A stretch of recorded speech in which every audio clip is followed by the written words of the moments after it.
Will Danny Dimes have a Josh Allen-like breakout year? Is the Giants' defense positioned to be one of the best in the NFL? And can the Giants' offensive line hold up enough to let this potently offensive weaponry really rip? Let's hit the opening bell and preview the New York Football Giants.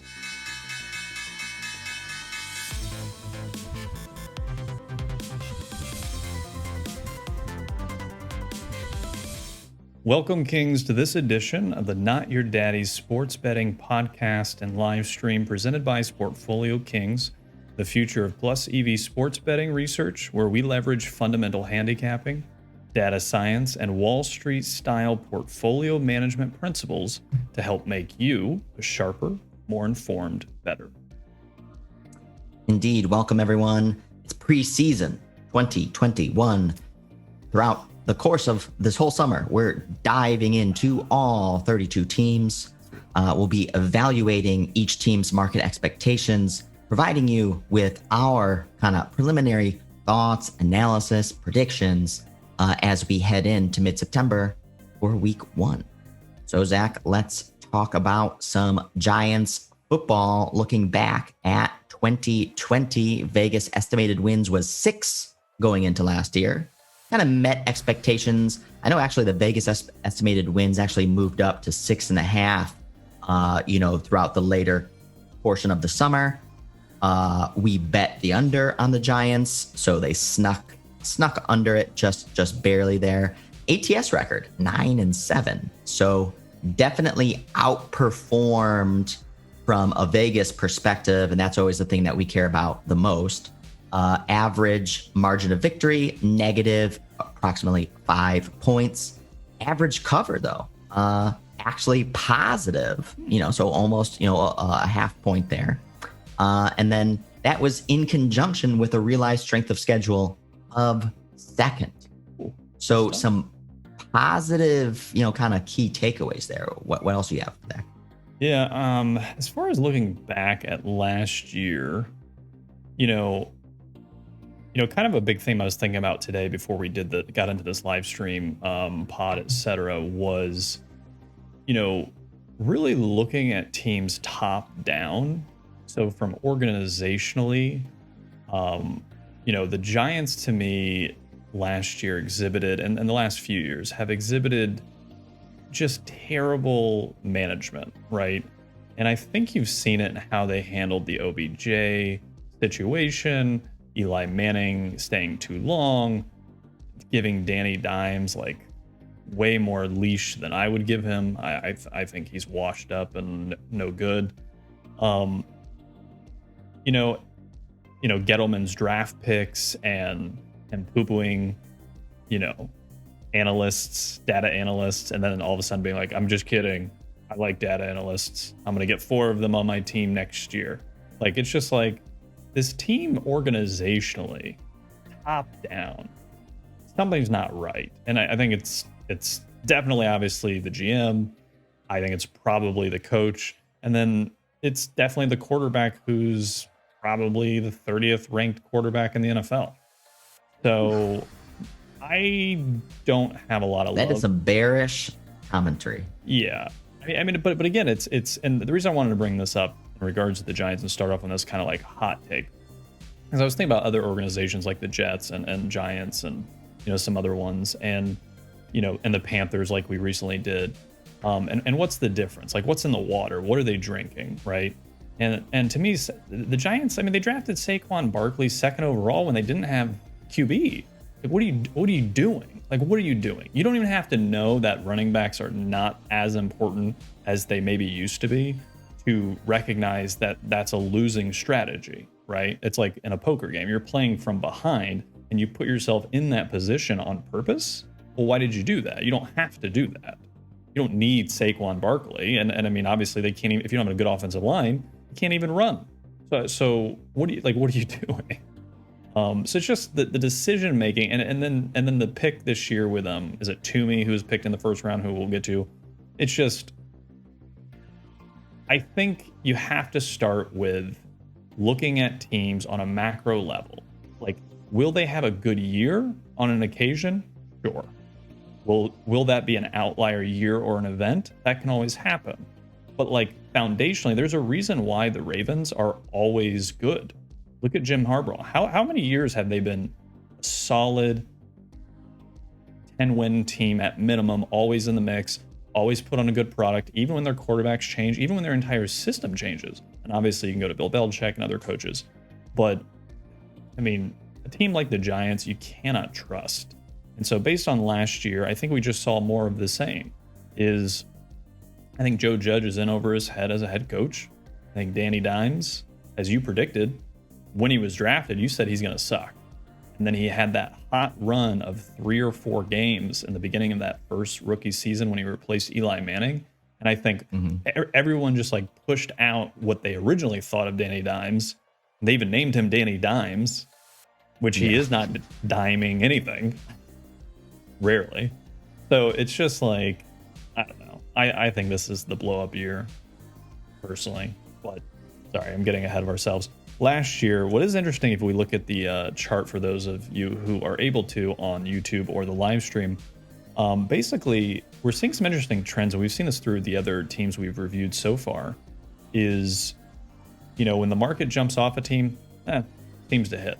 When the market gets really hot on a team, like, oh man, they're going to win again next week, then that's when it doesn't happen.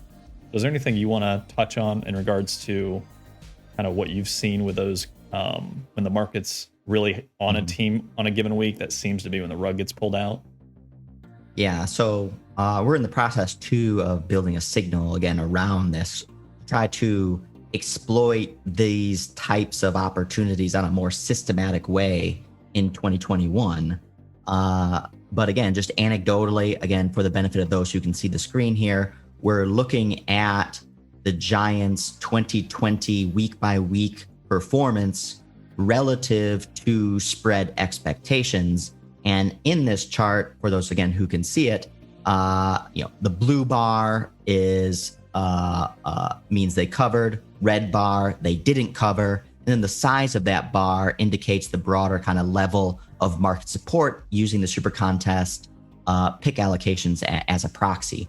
And what we can see here is, again, if you basically just have this fade broader kind of market expectations, kind of relatively basic strategy, would have went 6-1 for the Giants. And again, just anecdotally, this is the type of thing that we've been seeing on a team by team basis that just continues to play out, very positively. So just looking at this chart, say for example, so week 2, we can see, so if you use kind of like a 15 to 20% kind of threshold for whether or not you're going to have a buy or sell signal for the next week. So you look at week 2, the Giants received about 24% of market support for that week. They covered. Cha-ching. So what that would say is, all right, let's fade expectations now for the next week. The next week, they basically got even more market support and they lost. So 1-0. Now you take that same signal and reverse it, because now you say, all right, well, the market now all piled in on the Giants. And they all lost. So now they're butthurt. So now let's buy the Giants next week. Week 4, cover. And almost, rock bottom market support. Now it's less than 5% market support. Everyone abandoned the Giants after everyone piling into week 3. They all lost their asses. And it's like, what am I betting the Giants for? The Giants suck. Never betting them again. Week 4, again, less than 5%. They cover. So now you're sitting at 3-0 using this type of strategy. Now, in week 4, there's no signal here because, there is only 5%. So no signal, you move on. You're not betting the Giants this year or this week. Then in week 5, now you've gotten back to 20% market support. Cha-ching. And they covered. Everyone's happy again. Oh, well, maybe I overreacted. Maybe the Giants are better than I thought they were. All right. So now you just got the market who bought in at 20%. They all got rewarded. That's a sell signal now for the next week. Next week, loss. Now you're sitting at 4-0 following this strategy. Next couple of weeks, you can see again, the market bottoms out on the Giants again following a loss. Now week 7, cover, Again, no buy or sell signal here still. Week 7, again, less than 5%. Cover. Still don't believe in them. Week 8, about 5% support. Cover. No one's still believing again, because they've kind of gotten caught in this trap before earlier in the season. Oh, I think they're good, and then they're not, and no, I still don't believe in them. Week 9, now we're to 10% support. Cover. Still no signal though. They're feeling good. Week 10, 15% support. Okay, now we're back. Now we've reached a certain level of kind of people are starting to buy into them now. 4 straight weeks, but again, it was all minor. But now we've reached the 15% threshold of now we got a buy or sell signal. Giants covered, so that means sell. The next week is going to be a sell. Next week, they have a buy, then week 12. Now we're at just record levels of Giant support. Giants have won 4 weeks in a row. It was like this nice little step ladder support. Week 12, 25% market support. And again, our market signal said to sell, and they lose. So, now we're sitting at, 5-0 on this strategy. And again, now that everyone just got butthurt again. So now the sell signal, now it flips. Now you got a buy signal. Next week is going to be a buy signal. Week 13, market abandons them. It's about less than 10%. Again, you buy based on last week's sell signal, and they cover. Now you're sitting at 6-0 on this strategy. This is our one loss. The next week is week 14. Market buys back into the Giants following a cover. You reach that 15% support. They lose. So now you have a buy signal the next week. Week 15, they still fail to cover. So now you're 6-1. And then you don't really get another buy or sell signal until the final week. And then the season's over. So I just wanted to spend a little bit of time there just saying, following this type of strategy, looking at how the market is pricing a team, how they overreact to the upside, they overreact to the downside, and following this type of market sentiment is crucial because that is all that betting spreads is market expectations. In market expectations, price in all the fundamental stats, the injuries, the situational advantages. And that's why when I talk to a lot of other sports bettors, if they were to tell me, do you want to know all the fundamental stats to make your betting decisions or just the market data? I would say just give me just the market data, because the market data already knows all the fundamental data, and it probably knows it better than I can, or better than I could possibly analyze it. Maybe I could analyze it a little bit better, but maybe just not enough to really get so much positive expected value over the course of the season. But when you just are evaluating market expectations, and that's one of the reasons why we show this slide too, we don't show who they play. And we do that for a reason, because it doesn't matter. It does not matter who they were playing, because when you take into consideration who they're playing, now you're trying to get it's noise. Oh, well, but yeah, they covered 2 weeks in a row and it's telling me to sell, but they're playing this bad team. I just think it's just right. No.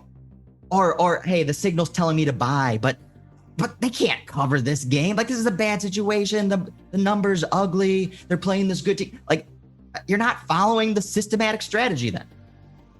And that's one of the reasons why we don't overlay the teams here. But again, this is something that this is the type of chart we've been showing for teams, for every team on a week by week basis. So I know I spent a little bit too much time there just over analyzing it a little bit, but I just wanted to just demonstrate how this is not a one-time instance. This is not just for the Giants. We've been talking about this for numerous teams. Following this type of strategy, can be beneficial. And again, this is something we're building a tool around. So have a systematic buy-sell signal for all teams in 2021 that we're going to have on our Sportfolio terminal dashboard. Coming soon. I love it. Yeah. And it's kind of the expression I think I coined the other day. I mean, obviously it's not original, but, the kind of yin and yang of the market is, basically anticipating when they're going to be in over their heads off assumptions from a previous week, and then when they're completely, what you said, butthurt, when those expectations aren't met. So they're either overbought or it's oversold. And when you have a nice signal that can pinpoint that, you at least then can take that into account with your handicapping, and as across the data set of all teams, all percentages, and kind of, where is that signal even stronger in regards to team X versus team Y on given week Z, so a lot of interesting stuff there for sure. Yeah. And that butthurt phenomenon is something that we do see consistently, especially when it's like a subpar team. And the butthurt phenomenon, again, is essentially when everyone piles in, again, to a subpar team. So no one really probably has that much conviction, but they have a temporary level of conviction, and they get there's a head fake there. And when they all pile into a bad team and then that bad team loses, it's like, oh, well, F that, like never betting them again. And we constantly see these market sell-offs on that team the following week. As if, again, they just completely abandoned whatever kind of broader market thesis that they had one week. And in 1 week's performance, nope. Yeah. I think what we're doing here is we're basically quantifying what we consider both sides of a butt hurt, or yes. I guess what would you call the other side of it? And I don't know, super cash, FOMO. Yeah, FOMO. So FOMO or butt hurt, right? Is kind of the two sides. It's like, oh man, I knew I should have bet that team and they covered. You have this fear of missing out. And so then the next week when you see a better all right, now I'm gonna start cashing on this team. I knew it. I should have been him last week. Now I'm gonna bet him this week. And then it's fascinating. Yep. All right. Well, let's touch on last year's. And then the good thing is the Giants don't have much turnover as far as in key positions and management. So as far as last year's stats, I think obviously the schedule is probably going to be a little easier than second in the NFL. But as far as dreadful offensive numbers here that we're seeing. Yeah, and again, for those who can't see it, points 31st, third down conversion 29th, sack percentage 31st, giveaways 22nd. Ugly numbers. Yeah. Well, it's that offensive line, man, is not good. It hasn't been good, and I'm not sure it's going to be good this year either. It's gotten worse too. It might. I'm not sure if it got worse, like material, because it was already pretty bad. Yeah, but Kevin Zeitler, one of their best offensive linemen, gone. He's with the Ravens. Nate Solder, who opted out last year, but he was always like a nice, strong veteran. He's not even slated to start this year. So again, he might just be over the hump, and again, taking a whole year off. He was always kind of like a solid starter in the past, but again, they don't even have him slating it as being a starter this year. So, I'm assuming that they know more than we do and can evaluate kind of the current status of his talent. Doesn't seem to be sufficient to be starting. Well, and I need to understand, we'll get to it on the next slide, actually. So real quick, just to touch on, the defense, to touch on, red zone scoring percent is really where they excelled, which was they were third in the NFL at 50%. But besides that, the defense was good. That's very good. It is very good. They were very much a bend, don't break defense, but also look at the teams they played in their division, right? Like they got to play the Cowboys without Dak. And then they got Skins with 4 different quarterbacks. Who knows who even was on a given game. And then obviously the Carson Wentz disaster. So, how good? I don't know. I'm hearing a lot of Giants might be the best defense in the NFL in 2021. I don't know about you, but I just don't buy it. Maybe their numbers show themselves to be the best defense by the end of the season. But as far as week to week, if they were playing top offenses every week, I don't know. When we get to the next slide, I think we'll touch on some of the key losses, etc. But defenses tend to have some regression. Like, if this offense is similar to last year, I know they upgraded some, receivers and whatnot, and maybe Barkley comes back if he's healthy. But Danny Dimes, is he going to put it together with Judge? Joe, I don't know his name. Judge, whatever. No, the thing is, and again, we'll see what we can move on to looking at what their offseason moves were. But, the last takeaway from the 2020 stats is, again, points, average offensive points, 17.5 points a game, 31st. So the offense was what let them down last year. And so therefore they've tried to, really invest in the offense this year. And they had a lot of injuries last year, especially amongst the wide receivers. Obviously Saquon Barkley went down early as well. Golden Tate was in and out. Sterling Shepard was in and out. They lost Ingram, their tight end, like early on as well. So, they dealt with a lot of injuries. So you can have at least like that mitigating factor as far as trying to explain away some of the, putrid offensive performances that they put together. And now, obviously add Kenny Galladay from the Lions, drafted Kadarius Toney from the Florida Gators in the first round, who is, has this, kind of speedster slot receiver, type, kind of like offensive skill set. Isn't that a bit of a redundant player from as far as they picked up John Ross? John Ross is, I don't know what, like, who cares about John Ross? Like, John Ross is a bust. And I just like the don't dude know. can't stay healthy. Even when he is healthy, he's like been somewhat of a non-factor. I understand it was like somewhat of a crowded wide receiving core for the Bengals as well, but I could care less about John Ross. Kadarius Toney is better than John Ross. So I mean, did they really need him? I mean, like, No. I just don't understand what the it's Giants are Galladay, doing. Sterling Shepard, Kadarius Toney. Well, and Darius. Wait, you said Darius. Sterling Shepard too. I mean, he's kind of like. Well, that's Galladay, Shepard, Toney, Well, and then Darius Slayton. and Darius Slayton, sure. Well, what I'm saying is, why, like, either they didn't need to sign Galladay, or they didn't need to sign or him. they didn't need to draft Toney. So, Toney. So, Yeah, but they don't need John Ross. They need Galladay. that's fine. But what I'm saying is they have like 4 strong starting receivers now.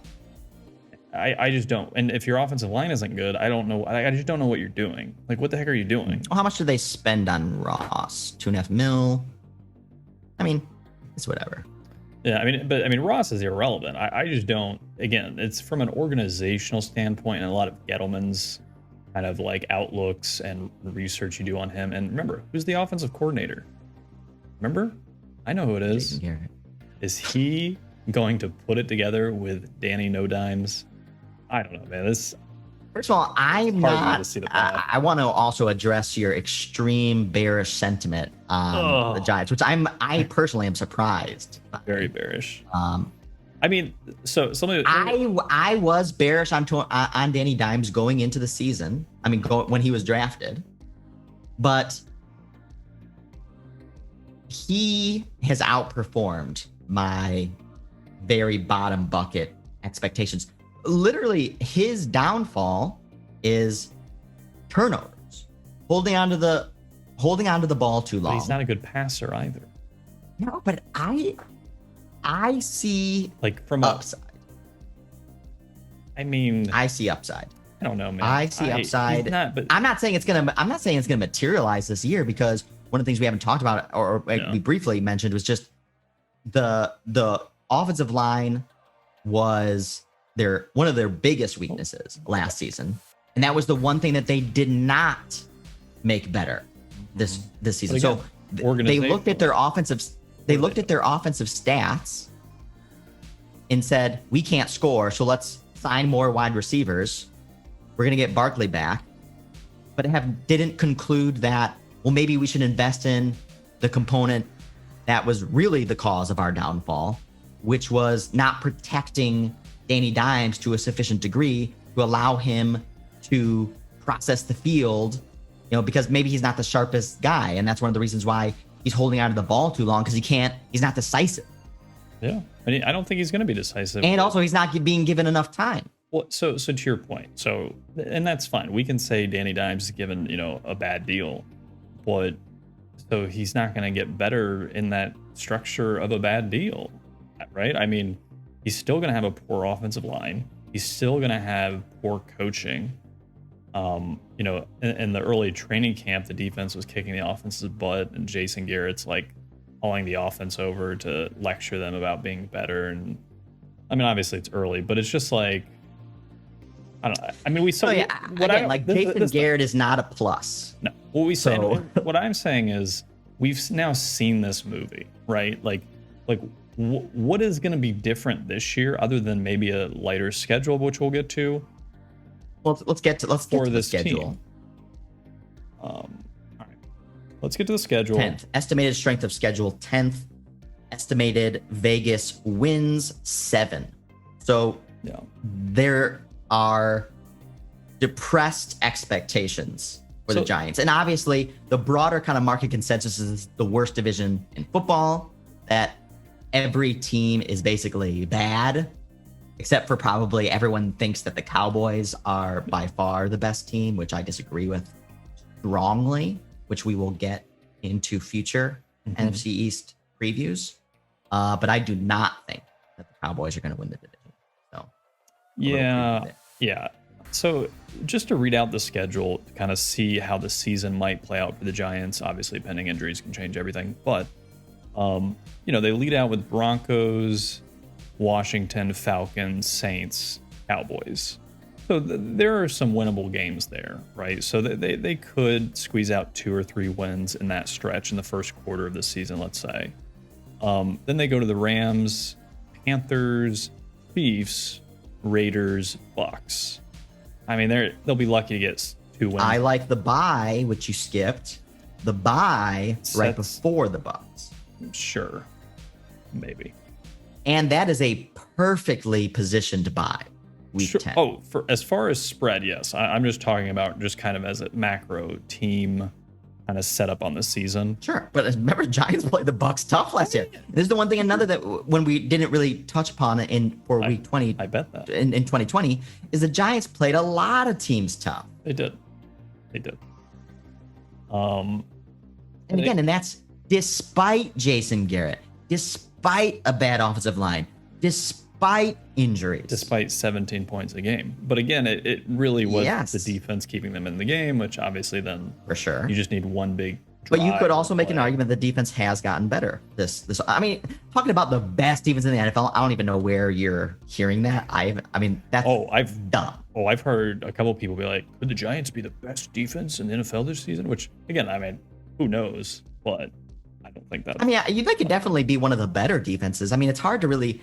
I guess they could be one of the best defenses because it seems like there's not really any really good defenses. So if you just don't give up 4 touchdowns a game, are you like one of the best? Then maybe you are. Yeah, true. But I mean, they got a good secondary.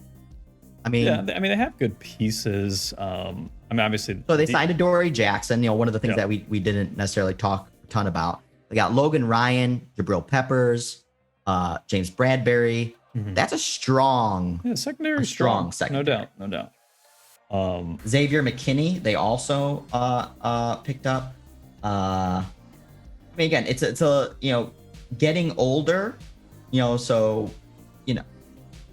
Adoree Jackson's no spring chicken anymore. He's not old. Well, he's also injury prone, so I mean that could. Yeah, but he's injury prone. And they lost a couple linebackers. Will Prepper's still young. Logan Ryan's again getting older. Yeah. Xavier McKinney's getting older. Bradbury. I mean, again, these are guys like that should be maybe in the primes to maybe the latter half of their primes of their seasons. They also signed, Delvin Tomlinson, or they lost Delvin Tomlinson. Yeah. So that's going to be a little bit of a loss on their defensive line. But I would say when you evaluate kind of the net pluses and minuses from the offseason, I think it was a definitely net positive. And so you're saying the team got better over the course of the offseason. And they were in a lot of games last year. Like they played tough. They were scrappy. Yeah. I mean, again, 9-7 against the spread. We're looking at the 2021 schedule. They're favorited in 6 games. Mm-hmm. So, and those are certainly all winnable games. Yeah. I don't know. Falcons, I mean, Panthers, Raiders, Eagles, Bears. I think they can beat I think they can beat Washington once. I think they can beat the Cowboys once. Yeah, I actually think they're Another more couple- likely to get over the hump beating up on their division than really anyone else. Oh yeah, because I mean these are some tough out of division games. I mean, I think they could beat the Saints. But elsewhere, so you got Rams, Chiefs, Bucks, Chargers, Dolphins, Broncos. Those are tough games. Yeah. And again, it's just going to come down to I don't know, last offseason, hearing Jason Garrett's plan for the offense and just knowing what he's done in the past, I just don't see this offense being much better than it's been. Like, they'll have more explosive plays and Danny will look good a couple games. But as far as like consistency, it's just going to be hard to pinpoint when that offense is actually going to like put it together. Well, this is definitely the make or break year. Well, it should be. Honestly, I was like, they're not going to bench him early this year, though. I mean, they signed Mike Glennon. So what, you bench Danny Dimes and go to Mike? Like, he's not doing anything for you for the future, for the current. Yeah, I so think Danny Dimes, if he stays healthy, he's going to be the starter for the rest of the year. Because they need to evaluate whether or not do we still want to keep investing in this? No. And that's why I think they put the talent around him is to kind of give him one last, like, all right, if you can't do it with this squad, even though he's got Garrett as his offensive coordinator. But I honestly think Danny Dimes is probably closer towards Mitch Trubisky than what I think the Giants organization is hoping, that he's like further in Josh Allen's direction. So I think this will be that year that we'll find out for sure. And I think it'll be to the downside. But well, this is the other thing is to remember, and this is one of the things that we were taking into consideration when we were betting the Giants on a week-to-week basis last year, was when Danny Dimes kind of got dinged up. Remember, his mobility is a major competitive advantage. Well, and when he got dinged up, that eliminated or strongly adversely affected his mobility, which therefore took away one of his strengths. Well, and especially behind a bad offensive line, that then it compounds the adverse effect of that. Well, and that kind of speaks to the point too, is for a team that averaged 17 points a game and was reliant on their quarterback's legs to even get to that 17 is a very concerning sign that I think a lot of people are aware of at this point, which is why I don't know. And that's why I'm actually optimistic that my bearish account on the Giants is going to prove maybe true, is because I've seen a lot of the market actually be buying into the Giants as far as a team that, great defense and like they have weapons now. And but organizationally, quarterback, I don't know. I just don't see the pathway. But obviously, anything can happen. And as far as a betting spread perspective, like last year, I mean, we bet the Giants quite often, and we actually did quite well with them. This year, I mean, there's a lot of big spreads which don't make a lot of sense. I mean, Chiefs and Bucks are like. I mean, pretty much every time they're an underdog, 14. They're an underdog of more than a field goal. Yeah, obviously that's a little. I mean, that's extreme, especially with Danny Dimes as QB, now to play the opposite, because he can run, because he can use his legs, assuming he's healthy. In these types of games that maybe they're down 10, 13, whatever it is, whatever position, his legs, when defenses play flat, play soft, can pick up those first downs, get in position, get touchdowns more easily later in the game, kind of cut that margin down if they have a bad game, right? So that's the one advantage of having, I think, a quarterback like Danny Dimes, is you might have the advantage of, if the game's within 10 points, getting a late score to at least cut it into a position to cover. So, and I think you're right that, maybe my pushback against your negative narrative is more or less against, I'm thinking more from ATS perspective, less so a straight up perspective. Because I think, your comments about, just the weakness within the broader coaching staff, specifically Jason Garrett. We got some comments in the chat as well from Dan, who also is bearish on Jason Garrett, and which is certainly justified. And I think that is, probably going to be the kind of deciding variable of whether or not they actually win or lose games. Yeah. But as you talk about, I think maybe this team is positioned well enough to exceed market expectations from an ATS perspective on a week-to-week basis, especially if this wide receiver crew can stay healthy. I think what I've heard, I haven't heard too much about like the defense being awesome this year, but I have heard like, oh, wow, watch out for this offense. They're not going to flip a switch. They're not going to go from 17 points a game to 30 points a game, And just adding Kenny Galladay, again, like he's had his own injury concerns. And again, Sterling Shepard hasn't been able to stay healthy. Ingram hasn't been able to stay healthy. So, like, the team is not positioned well to have any sort of continuity throughout the season. So I don't think this offense is going to be it's going to flip that switch and all of a sudden be really good.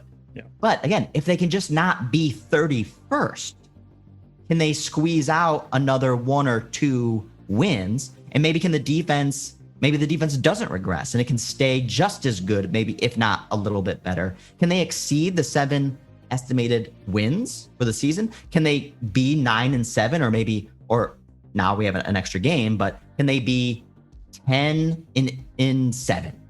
I'll tell you ATS perspective. Yeah. ATS, I agree 100%. I think as far as like any kind of future bet, I think there's literally no point in betting the win total unless it's the under. And I think if you're going to bet the Giants, you might as well bet them to make the playoffs at plus 260, because basically it's going to come down to this. If the Giants make the playoffs, it's because they win the division. It's very simple. So, and that may depend on how good or not the Washington or Eagles are. So why bet the over 7 when you might as well just do the playoffs? So that's kind of my like, if you're bullish at all on the Giants this season, you might as well take them to make the playoffs, win the division. If you are bearish like me, take under 7 wins, which obviously with the added game this year, the calculations are. So it's more like 6.5. Like 6.5 under our kind of on kind of like our previous kind of paradigm of assessing. Yeah, for sure. Over under win totals. And with that, unless there's anything else, we do have a little Sam Darnold jersey giveaway. Yes. I decided to be generous because of our Panthers pod, which you can check out on YouTube, was, I thought, very strong. And I felt encouraged to give away a Sam Darnold jersey to those who entered on Twitter. And so we'll pull up the spinning wheel of names. I believe we have 8 people who entered the contest. We'll probably do a couple more of these throughout the season just for fun. Who knows? Maybe we'll find more generosity in our souls here. But let me pull this up. All right, so who is going to win a Sam Darnold jersey? And then be sure to wear it with pride. Yes. Over the course of the season. I bet you the Sam Darnold jersey will be worth more at the end of the season. I like that. What I'm going to do is, all the names, there's 8 names in here. I'm going to shuffle it a couple times so everyone can see that it's random. Shuffle, shuffle, shuffle, shuffle, shuffle. Okay, great. I'm going to click it once to spin, and that person's going to be the winner. I'm going to click it again to have a backup in case that first person for some reason won't accept the jersey, and that way we have proof of someone number 2 as good point a second place. So without further ado, drum roll please, and let's click to spin. Here we go. We'll do it live, as they say. Curry the Creator, CJ. Man, this was not planned. CJ, you get a Sam Darnold jersey. CJ, one of our biggest fans. Yeah, one of our fans. Nice. Well deserved. Well deserved. And if for some reason CJ declines, I'm going to do this one more time. And now we'll do one more spin for second place. So, hey, convince CJ you want it more than him. Maybe he'll give it to you. For second place, we have Dan. All right, Dan. Another one of our biggest supporters as well. Well, at least the spinner had the right kind of biases there. The spinner was very biased, actually. Yeah. Two of our longtime, supporters so far. Long time. We've only been around a few months, but hey, whatever. But yeah, no. So CJ then Dan, on this one, feel free to. I think CJ's actually an Eagles fan, so I don't know if he actually wants the jersey. So Dan, feel free to hit CJ up and convince him that you want the jersey more. So. Appreciate everyone. Brett, any final thoughts? No, I think that wraps up today's episode. So congrats to CJ, and maybe if CJ's feeling generous, then congrats to Dan. Thanks everyone for listening. Definitely be sure to like, subscribe, all of that jazz that everyone talks about. Definitely would be a big help for us, especially as this kind of young, up and coming new brand. We're putting in a lot of work, so please be out there.